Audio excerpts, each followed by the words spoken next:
E aí, galerinha, tudo bem? Professor Antônio Arruda novamente aqui com vocês. O nosso assunto de hoje é vozes do verbo. Vejamos o seguinte, presta atenção aqui à nossa tela. Dá-se o nome de voz a forma assumida pelo verbo para indicar se o sujeito gramatical é agente ou paciente da ação. Presta atenção no seguinte, agente ou paciente. Deixa eu falar para vocês. Agente, quando o sujeito pratica a ação. Paciente, quando o sujeito sofre ação. E as vozes do verbo, elas são três. Voz ativa, voz passiva e voz reflexiva.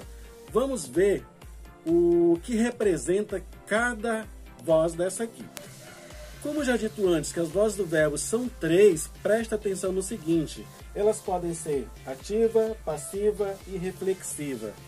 Vamos ver cada uma delas.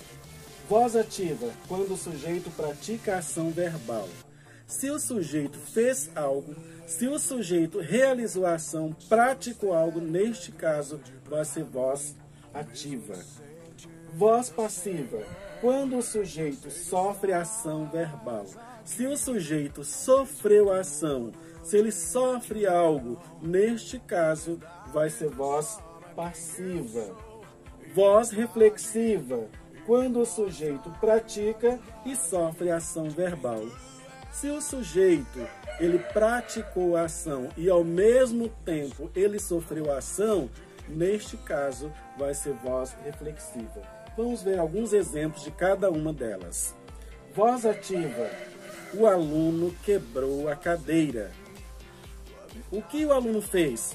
Quebrou a cadeira. Quem quebrou a cadeira? O aluno. Quem realizou a ação? O sujeito. Neste caso é voz ativa porque o sujeito realizou a ação verbal. Voz passiva. A cadeira foi quebrada pelo aluno. Neste caso, percebemos que o sujeito sofre ação verbal. Quem foi quebrado? A cadeira. Neste caso aí, percebemos que há alguém sofrendo uma ação. Vai ser o quê? Voz passiva, porque o sujeito sofreu a ação. Voz reflexiva.